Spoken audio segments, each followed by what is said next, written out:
This video is going to be all about the stocks and shares ISA. Now I have left timestamps in the description below, so feel free to jump around this video as you please. Quick disclaimer, as always, I am not a trained financial advisor, so please seek proper help if you've got a problem. As always, a quick disclaimer, I am not a trained financial advisor, so this video is purely for education and entertainment purposes only. A stocks and shares ISA is an investment specific type of ISA. So ISA meaning individual saving account, and the stocks and shares ISA allows you to put money in and invest in lots of different things. This type of ISA is really tax efficient, and we will get on to that in a bit. But something just to note quickly is that as with any investments, the money that you put in can go up and it can go down. So there is an element of risk with this type of ISA, and you probably shouldn't be putting money into it if you need that money in 1 month's time. If this is the case, then you should perhaps look into a cash ISA, which we will look into in a bit. You can open a stocks and shares ISA with your local bank or building society, but this can be pretty expensive as they will charge you lots of fees. So a cheaper way to do it is to look into some specific investment platforms and providers such as Vanguard or Hargreaves Lansdown. With a stocks and shares ISA, you can invest in lots of different things. So you could invest in funds, so this can include ETFs, index funds and mutual funds. You can invest in bonds, which are essentially a loan to a company or a government, or you could invest in individual stocks. Everyone in the UK aged 18 or over has an annual ISA allowance. It's £20,000 for the 2021 to 2022 tax year, which began in April.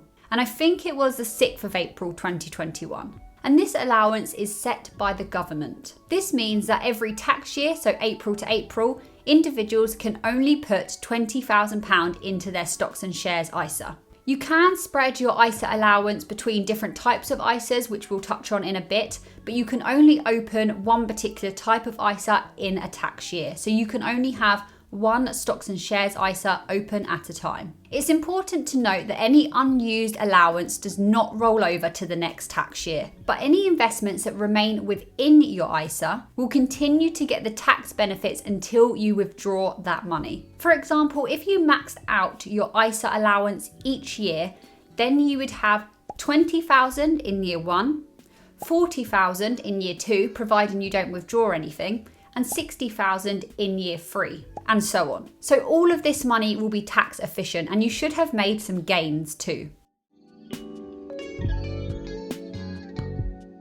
The tax benefits of using a stocks and shares ISA are great. The idea is that you don't pay any dividend tax, any income tax, or any capital gain tax on money held within this stocks and shares ISA. And this includes any gains that you make on your investments too. So all dividend income within your stocks and shares ISA will remain tax-free. Just for comparison, earnings outside of this stocks and shares ISA will be tax-free only up to £2,000 of dividend income. Anything over that will be taxed. Any gains made within your stocks and shares ISA are not subject to capital gains tax. But outside of a stocks and shares ISA, you will have to pay capital gains tax on any gains above £12,300. So you could have your stocks and shares ISA, and then you could also make use of this £12,300 capital gains allowance limit outside of your ISA. So for example, with me, I have my stocks and shares ISA on a platform called Vanguard. So I do all of my long-term investing there, but I also have an account in different places. So I have an account on free trade, for example, and I invest in individual stocks there.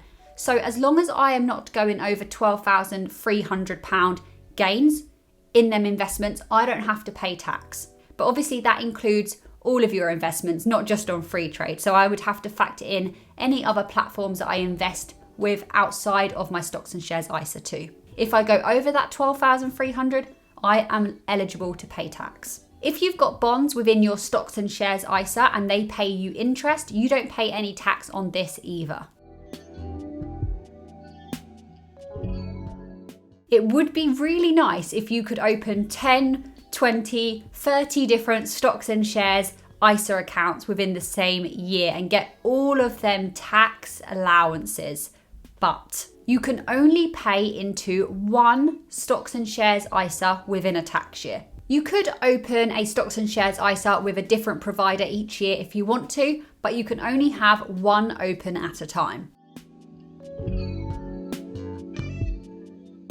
So we've covered what a stocks and shares ISA is, but you may have also heard of a cash ISA or a LISA. A cash ISA is basically a savings account in which you do not pay any tax on the interest that you earn. Cash ISAs are probably better for those people that need the money in the short term, whereas stocks and shares ISA really benefit from long-term growth and investing. So if you're going to need your money quicker, then probably a cash ISA is for you. However, having your money in a stocks and shares ISA is so tax efficient, and if you leave it for the long run, you'll benefit from compound interest and you'll allow it to balance out all those little market dips that you see in investing. And stocks and shares ISAs are better at beating inflation. Although there is a potential to gain higher returns on investments within a stocks and shares ISA compared to a cash ISA, a stocks and shares ISA has a higher risk. A lifetime ISA or a LISA is a type of account that allows people to save towards buying their first home or retirement or both. So with a lifetime ISA, you can put in up to £4,000 a year, and the government will give you 25% on top of that. So for every 4,000 you put in, the government will give you 1,000 on top of it. And this is every year. However, you can only use this type of account if you are buying your first home or you are looking at retirement. There are limitations on a LISA. The limitations of a LISA are that you have to be between 18 and 39 to open one, and you can only use this type of account for particular reasons that we defined earlier. You'll have to pay a penalty if you decide to withdraw the money from this account and go and use it for a different reason other than buying your home and retirement. But remember, you can split your ISA allowance of £20,000 between these different types of ISA accounts. So you could split it between the LISA, a cash ISA and a stocks and shares ISA. But between these three, you cannot go over £20,000 a year. Unless, of course, you want to pay tax on that, which a lot of people do. If you are a high earner, you will probably be looking to save and invest more than £20,000 a year. So you would put your £20,000 into your stocks and shares ISA, and then you would look to find the most efficient tax ways to invest the rest of your money. I really hope that that was a good overview to the stocks and shares ISA for anyone out there who didn't know much about it. If you have any further questions, let me know in the comments below. Give this video a thumbs up and subscribe to the channel for more upcoming content. Thank you so much for watching, and I'll see you in the next one.